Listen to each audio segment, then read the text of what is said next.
Hello नमस्कार प्यारे बच्चों, गुड मॉर्निंग, राधे राधे, राम राम। कैसे हैं आप लोग? मैं दुष्यंत सागर आप सभी का हार्दिक स्वागत करता हूं आपके अपने यूट्यूब चैनल एसएससी मेकर पर। तो कैसे हैं आप लोग? जल्दी से आप लोग बताइए, फिर हम लोग क्या करते हैं भैया, क्लास को स्टार्ट करते हैं और सारी चीज़ों को समझते हुए क्या करेंगे, आगे बढ़ जाएंगे। ठीक है भाई? तो सभी को नमस्कार, सभी को राधे राधे, सभी को राम राम। भाई एक बार जल्दी से आप लोग आ जाओ और फिर हम लोग क्या करते हैं, क्लास को स्टार्ट करते हैं। ठीक है?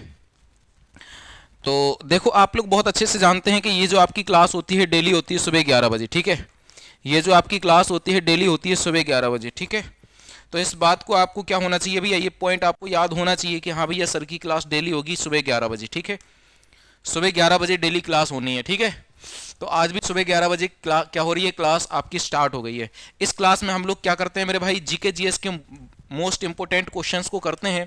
और ये जो आपके जीके जीएस के क्वेश्चन है, ये सीजीएल के एग्जाम में और सीएचएसएल के एग्जाम में और एमटीएस के एग्जाम में आएंगे। ठीक है भाई?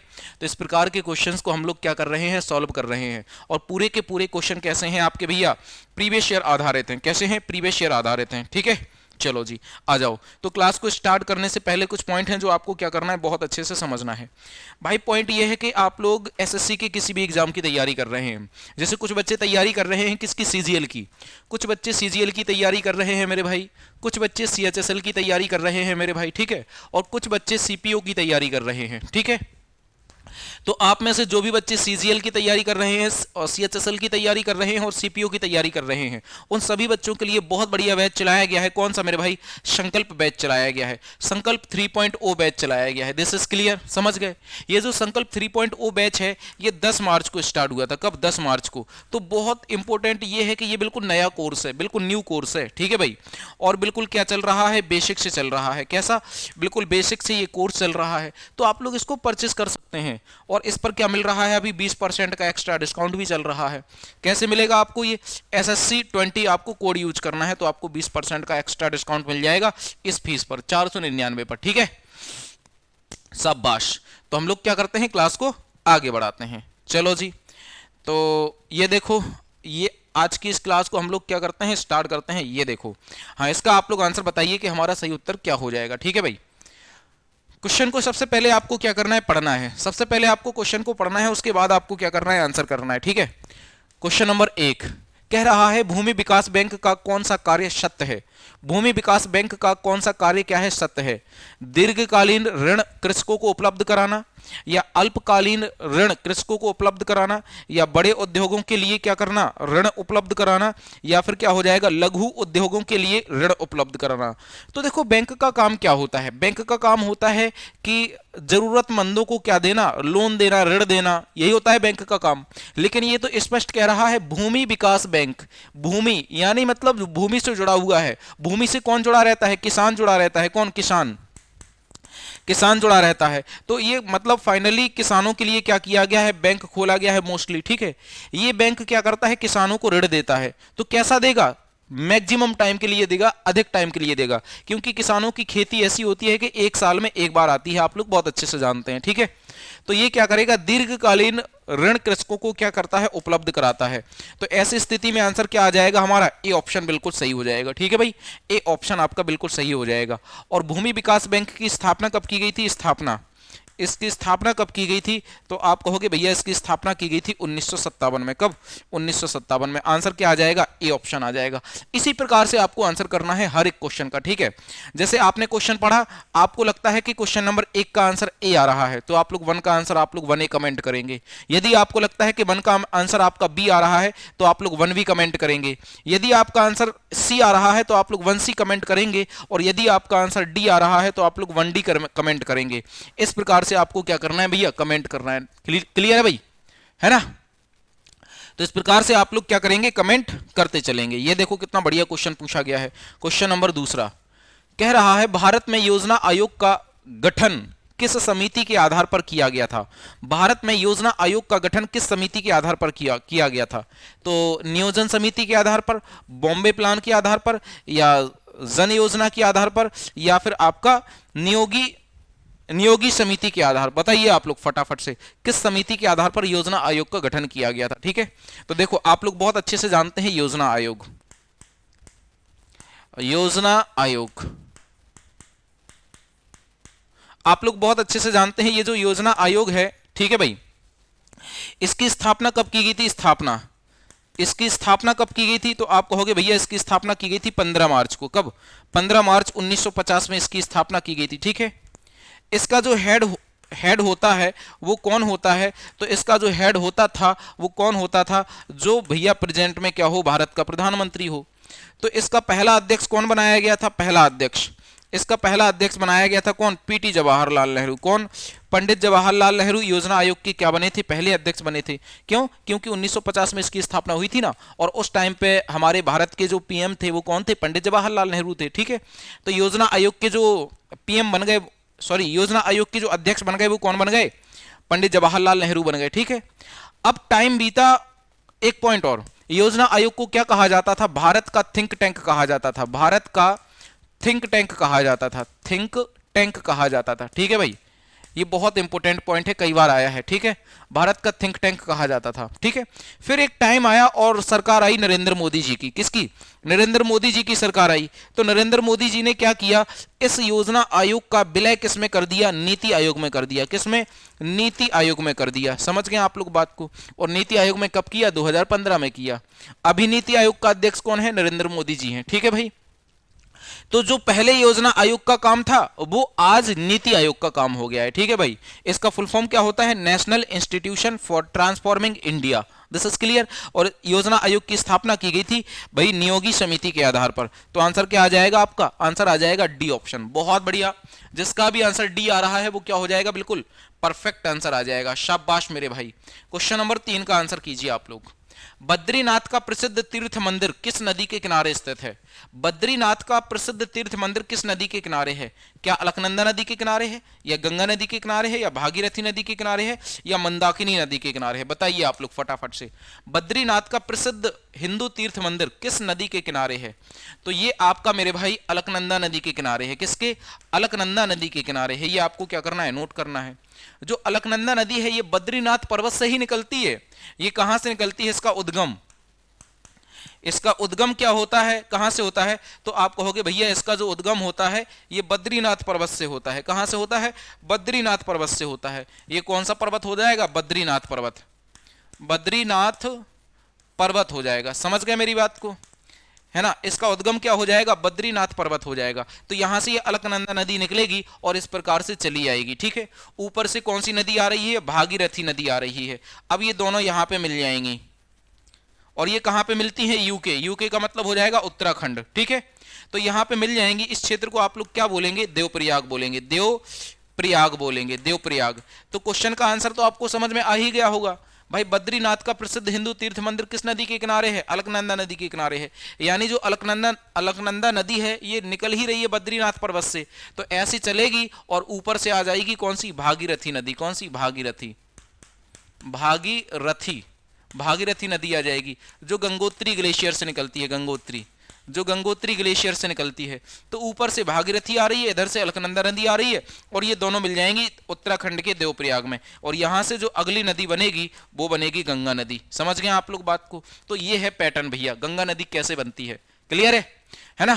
तो गंगा नदी की टोटल लंबाई कितनी मानी गई है भैया? 25-25 किलोमीटर मानी गई है। कितनी? 25-25 किलोमीटर गंगा नदी की टोटल लंबाई हो जाएगी। और यही भारत की सबसे बड़ी नदी है। यही भारत की सबसे बड़ी नदी है, ठीक है भाई।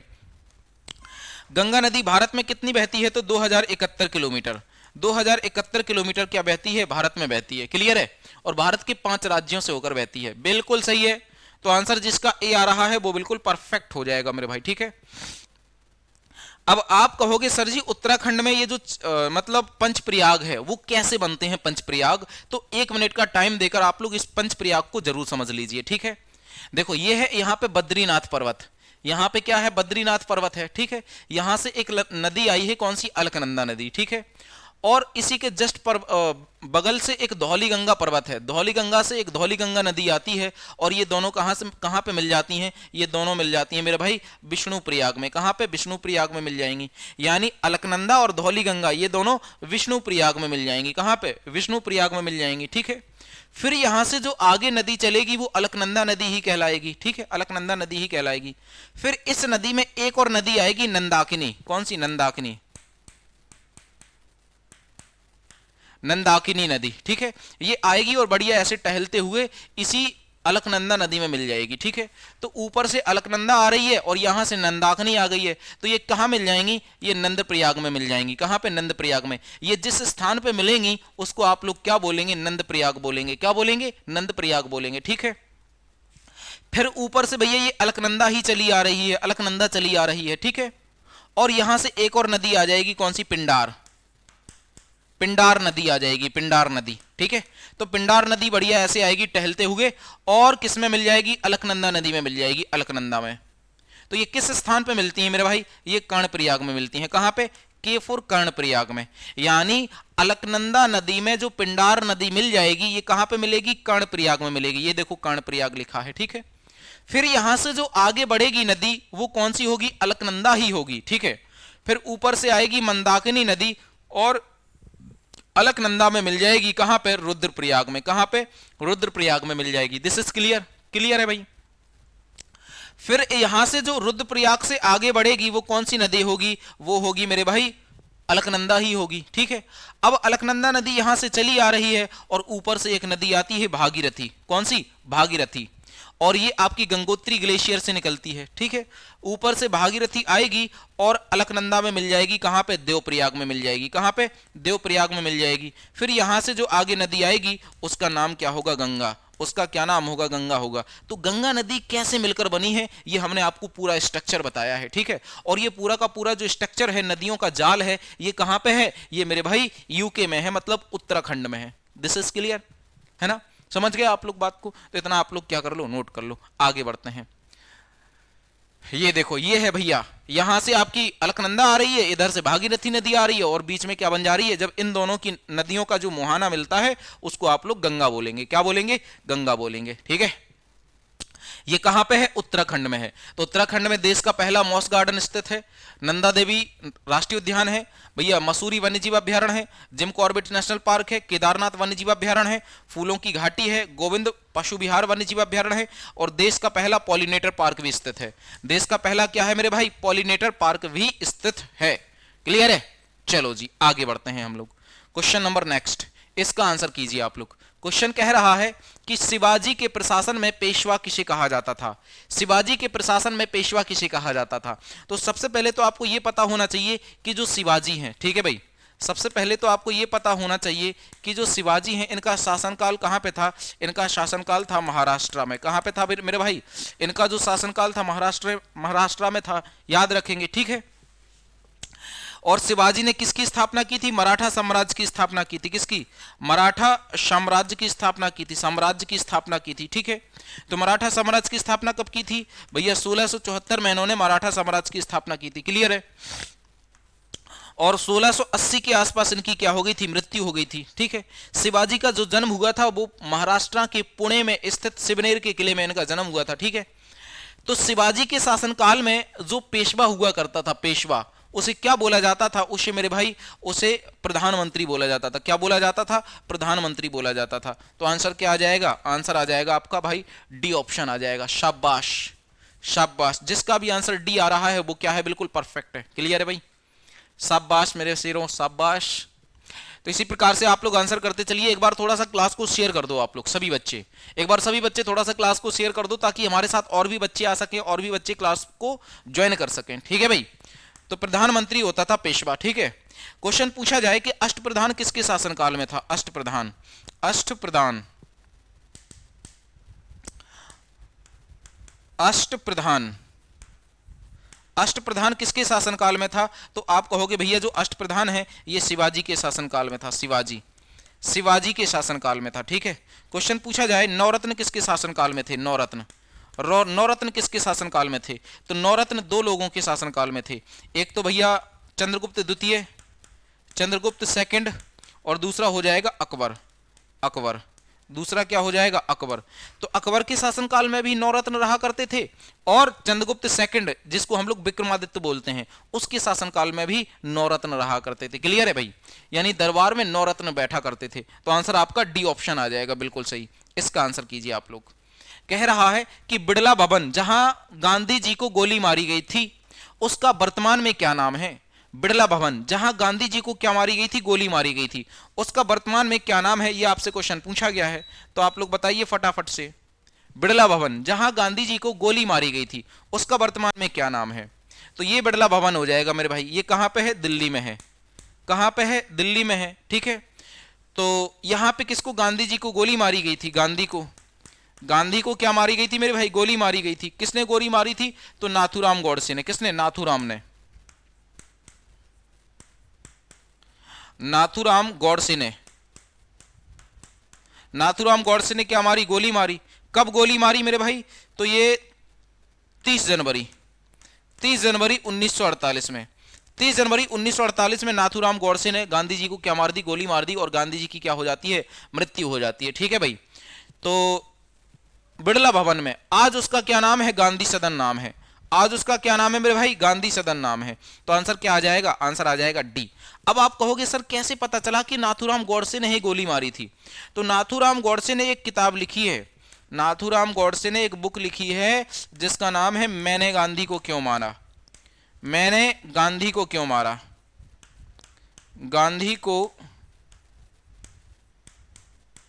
क्यों मारा, मैंने गांधी को क्यों मारा, ये एक बुक लिखी है, जिस बुक के माध्यम से पता चला है मेरे भाई, जिस बुक के माध्यम से पता चला है कि हाँ भाई वास्तव में नाथूराम गॉडसे एक व्यक्ति था जिसने गांधी जी को गोली मारी, ठीक है। अब 30 जनवरी को इनको मृत्यु हो गई, तो 30 जनवरी को हम लोग क्या मनाते हैं, शहीद दिवस मनाते हैं, शहीद दिवस। This is clear. शाबाश। नेक्स्ट क्वेश्चन करेंगे हम लोग, ये देखो क्वेश्चन नंबर 6। शानदार क्रांति जो कि रक्तहीन क्रांति के नाम से भी जानी जाती है, यह इंग्लैंड में कब हुई थी, यह इंग्लैंड में हुई थी मेरे भाई, कब, 1688 में हुई थी। कब, 1688 में। 1917 में किसकी क्रांति हुई थी, तो मेरे भाई रूस की क्रांति हुई थी। किसकी, रूस की क्रांति हुई थी। ये भी आपको क्या करना है मेरे भाई, नोट कर लेना है, किसकी, रूस की क्रांति हुई थी। 1789 में किसकी क्रांति हुई थी, फ्रांस की क्रांति हुई थी। किसकी, फ्रांस की क्रांति हुई थी। ये भी आप नोट कर लेंगे, ठीक है। तो आंसर क्या आ जाएगा आपका, बी ऑप्शन आ जाएगा। शाबाश, बिल्कुल सही है, बिल्कुल सही है, ठीक है भाई। इसके बाद हम लोग कुछ बात करेंगे, जैसे कि आप लोग समझना मेरी बात को। जो 1600 ईस्वी है, इसमें क्या हुआ था, इसमें ईस्ट इंडिया कंपनी की स्थापना हुई थी। ईस्ट इंडिया कंपनी की स्थापना हुई थी, क्लियर है। क्वेश्चन पूछा जाता है कि ईस्ट इंडिया कंपनी की स्थापना किसके शासनकाल में हुई थी, तो अकबर के शासनकाल में हुई थी। किसके, अकबर के शासनकाल में हुई थी मेरे भाई, ठीक है। अगला क्वेश्चन, इसका आंसर करो। सिंधु घाटी की खुदाई में मिले अवशेषों में तत्कालीन व्यापारिक और आर्थिक विकास के घोटक निम्नलिखित में से कौन से हैं, क्या थे, बताओ जल्दी से। तो जैसे हमने क्या माना भैया, हमने माना कि ये हमारा क्या हो गया, भारत वाला क्षेत्र हो गया, ठीक है भाई। आप बहुत अच्छे से समझते हैं। हमने ये क्या बना दिया मेरे भाई, भारत का मैप बना दिया। तो अब भारत के मैप में जो सिंधु घाटी सभ्यता थी, ध्यान देना जरा, जो सिंधु घाटी सभ्यता थी वो कहां पे थी भारत के मैप में। आप कहोगे भैया जो ये वाला पार्ट है, जो ये वाला पार्ट है, ये वाला पार्ट, इस वाले क्षेत्र में क्या बसी हुई थी, सिंधु घाटी सभ्यता बसी हुई थी। ये देखो यहां पे उत्तर प्रदेश तक, उत्तर प्रदेश का जो आलमगीरपुर है, आलमगीरपुर, और ये दक्षिण में मेरे भाई, हाँ दक्षिण में ये पूरी दैमाबाद तक, ये पूरा इस प्रकार से, ये पूरा इस प्रकार से दक्षिण में, ये कहां पर, दैमाबाद, महाराष्ट्र में पड़ता है जो दैमाबाद तक थी, ठीक है भाई। तो ये जो एरिया था, ये एरिया, ये पूरा किसका था, सिंधु घाटी सभ्यता का था। कुछ सिंधु घाटी सभ्यता पाकिस्तान में थी, कुछ भारत में थी, कुछ अफगानिस्तान वाले पार्ट में थी, ठीक है। समझ गए मेरी बात को। तो कहने का मतलब यह है कि सिंधु घाटी सभ्यता में जो विकास के जो घोटक मिले, उनसे व्यापारिक आर्थिक विकास के घोटक क्या हैं, तो भाई मुद्राएं तो कहलाएंगी। भाई मुद्राओं से ही तो व्यापार होता है। मुद्रा, अगर मुद्रा नहीं है तो कुछ नहीं है। आज हम लोग मुद्रा के लिए इतने परेशान हैं, हम लोग नौकरी के लिए परेशान है, क्यों, क्योंकि हमारे पास मुद्रा नहीं है। हम सोच रहे हैं कि हमारी नौकरी लग जाएगी तो टाइम टू टाइम हमारी क्या आती रहेगी, सैलरी आती रहेगी, जिससे हमारा भी खर्चा चलेगा और हमारे घर वालों का भी खर्चा चलेगा। इस बात को आप लोग बहुत अच्छे से जानते हैं। तो उस टाइम पे भी कहीं ना कहीं करेंसी जो थी वो मेन पार्ट थी हमारे लाइफ का, ठीक है भाई। लाइफ का जो मेन पार्ट थी वो क्या थी, करेंसी थी। आंसर आपका बी ऑप्शन हो जाएगा, ठीक है। चलो भाई क्वेश्चन नंबर 8। मगध साम्राज्य के शासकों का सही कालक्रम क्या है। मगध साम्राज्य के शासकों का सही कालक्रम क्या है। आप लोग जानते हैं मगध में क्या चला है, बहुत सारे वंश चले हैं, लेकिन कौन कौन से वंश चले हैं हमने आपको ट्रिक बताई थी। हसिन मौसुकांद्र,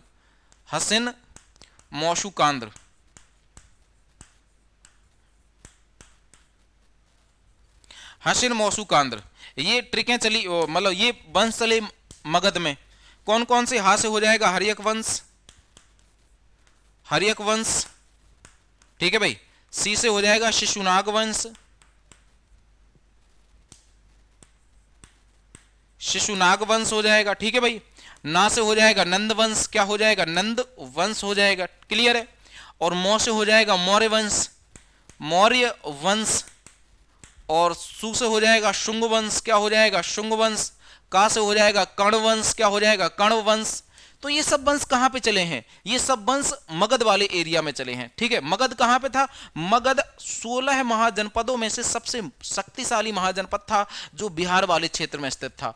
और मगध की राजधानी क्या थी? मगध की राजधानी थी राजगृह, राजगृह, या इसी को ग्रीवरेज के नाम से जानते हैं। किस नाम से? ग्रीवरेज के नाम से भी जानते हैं, ठीक है। तो ध्यान देना, हर्यक वंश की स्थापना किसने की? हर्यक वंश की स्थापना की बिंबिसार ने। हर्यक वंश का इनमें से कौन सा राजा था? हर्यक वंश का इनमें से उदयन राजा था, जिसने पाटलिपुत्र की स्थापना की थी। यानी इस बात से पता चल जाता है कि सबसे पहले क्या आएगा? सबसे पहले मेरे भाई उदयन आएगा, ठीक है। फिर शिशुनाग, उदयन के बाद यानी सबसे पहले उदयन आएगा, फिर शिशुनाग वंश की स्थापना शिशुनाग ने की, तो 4 आएगा, एक के बाद 4, यानी सी ऑप्शन आपका बिल्कुल सही हो जाएगा। सी ऑप्शन, सी ऑप्शन आपका बिल्कुल परफेक्ट हो जाएगा, ठीक है भाई।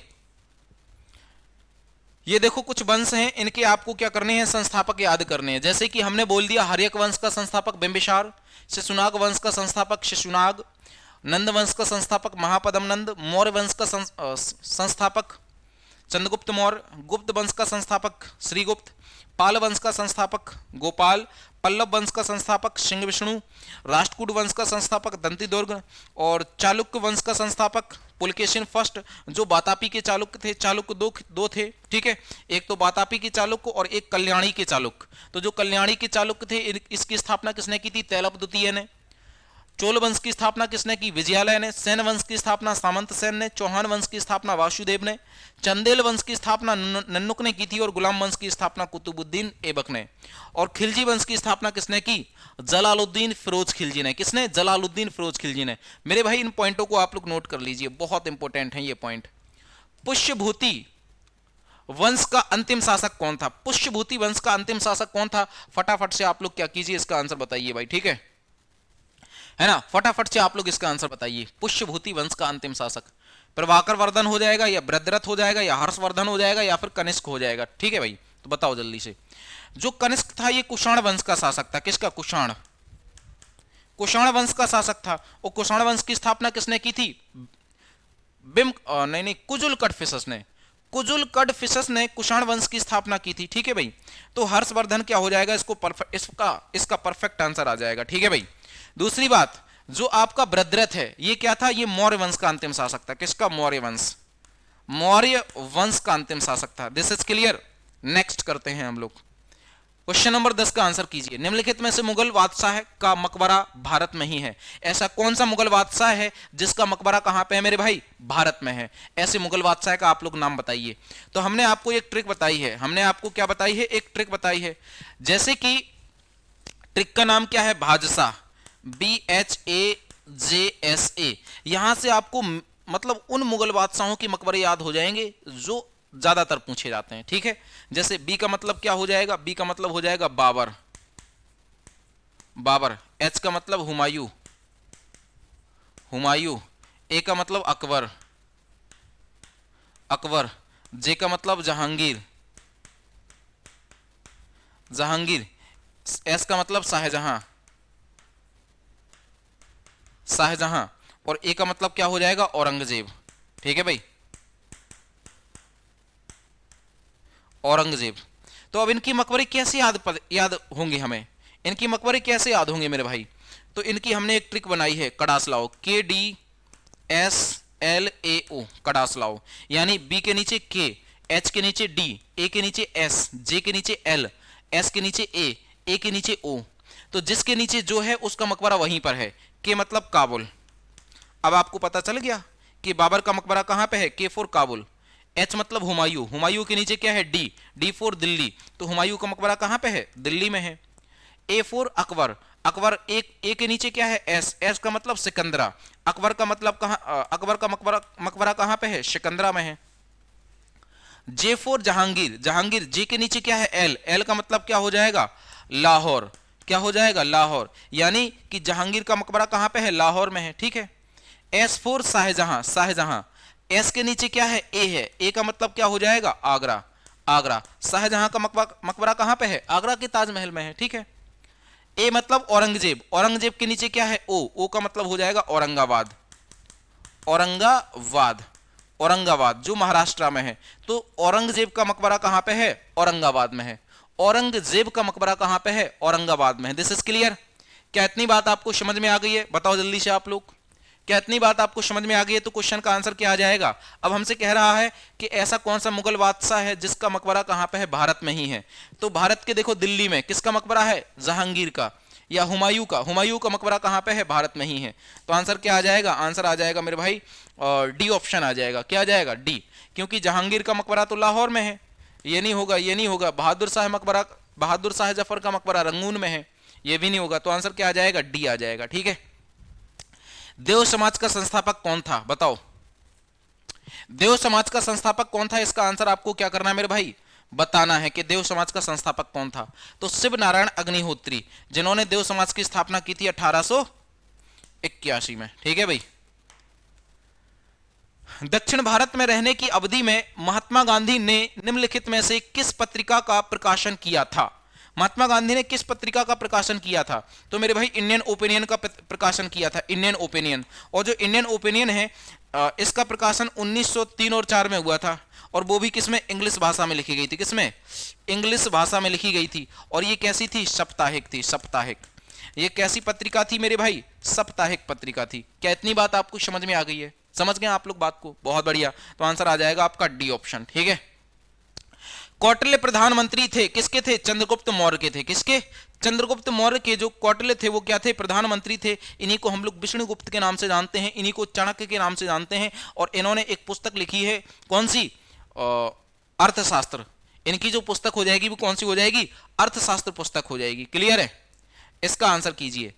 जब लिफ्ट में बैठे हुए व्यक्ति को अपना भार कब अधिक मालूम होता है, तो जब लिफ्ट क्या हो, ऊपर जा रही हो, कैसी हो रही हो, ऊपर जा रही हो, तभी तो उसको भार अपना मालूम होगा अधिक। जब लिफ्ट त्वरित गति से ऊपर जा रही हो, जब लिफ्ट की नीचे जा रही हो, समान वेग से ऊपर जा रही हो, समान वेग से नीचे जा रही हो, नहीं, समान वेग से नीचे तो नहीं हो सकता। समान वेग से ऊपर जाएगी तो हमारा भार जितना है वो उतना ही समझ में आएगा। यदि त्वरित गति से ऊपर जाएगी, यानी अचानक से ऊपर जाएगी, तो हमारा भार अधिक समान, अधिक महसूस होगा। तो आंसर क्या आ जाएगा, ए ऑप्शन आ जाएगा। तो 14 नंबर का आंसर क्या लगा देंगे आप लोग, ए लगा देंगे। इतनी बात आपको समझ में आ गई, शाबाश। क्वेश्चन नंबर 15 करेंगे हम लोग। ये देखो, जब किसी बोतल में पानी भरा जाता है और उसे जमने दिया जाता है तो बोतल क्या हो जाती है, टूट जाती है। बोतल टूट जाती है, क्यों, क्योंकि पानी जमने पर क्या होता है, फैलता है। पानी जमने पर क्या होता है मेरे भाई, फैलता है। पानी जमने पर क्या होता है मेरे भाई, फैलता है। क्लियर, क्लियर है। पोलियो का वायरस शरीर में प्रवेश करता है, कैसे करता है, दूषित भोजन तथा जल से। दूषित भोजन तथा जल से क्या करता है, पोलियो का वायरस शरीर में प्रवेश करता है। क्लियर है। इतनी बात आपको समझ में आई है। चलो जी, क्वेश्चन नंबर नेक्स्ट करेंगे। रडार। रडार का प्रयोग क्या होता है, रडार का फुल फॉर्म होता है रेडियो डिटेक्शन एंड रैंगिंग। ये क्या करता है, रेडियो तरंगों के माध्यम से वस्तुओं की स्थिति और अवस्थिति ज्ञात करने में क्या होता है, यूज होता है। तो आंसर क्या आ जाएगा आपका, आंसर आ जाएगा मेरे भाई सी ऑप्शन आ जाएगा। क्या आ जाएगा, सी ऑप्शन आ जाएगा। 18 नंबर, रक्त का कौन सा घटक शरीर के अंगों को ऑक्सीजन पहुंचाता है। रक्त का कौन सा घटक हो जाएगा, ठीक है भाई, तो आरबीसी हो जाएगा। क्या हो जाएगा, आरबीसी। ये एक ऐसा घटक है जो शरीर के अंगों को ऑक्सीजन पहुंचाता है। कौन, आरबीसी। ये रक्त का ही एक पार्ट है, ठीक है। यदि वस्तु की चाल आधी कर दी जाए तो गतिज ऊर्जा क्या हो जाएगी, 1/4 रह जाएगी, 1/4 रह जाती है। कितनी रह जाती है मेरे भाई, 1/4 रह जाती है। अब आप कहोगे सर ये सारी चीजें आपको कैसे याद हैं, भाई हम आपको पढ़ा रहे हैं तो हमें याद नहीं होगा, फिर किसे याद होगा। ये क्वेश्चन आपका लास्ट क्वेश्चन है और यही आपका क्या है, होमवर्क क्वेश्चन है। यही आपका लास्ट क्वेश्चन है और यही आपका क्या है, होमवर्क क्वेश्चन है, ठीक है भाई। इसका आंसर आप लोग जरूर बताइए कि क्वेश्चन नंबर 20 का आंसर क्या है, ठीक है। और आज के लिए हम लोग केवल 20 ही क्वेश्चन पढ़ेंगे, बकाया कल से हम लोग क्या करेंगे, क्लास को बहुत अच्छे से और फुल एनर्जी के साथ स्टार्ट करेंगे और सारी चीज़ों को बहुत अच्छे से समझेंगे, ठीक है भाई। बहुत बढ़िया जी, बहुत बढ़िया। तो बकाया पढ़ते रहिए, मुस्कुराते रहिए, बने रहिए, बिंदास रहिए, खुश रहिए।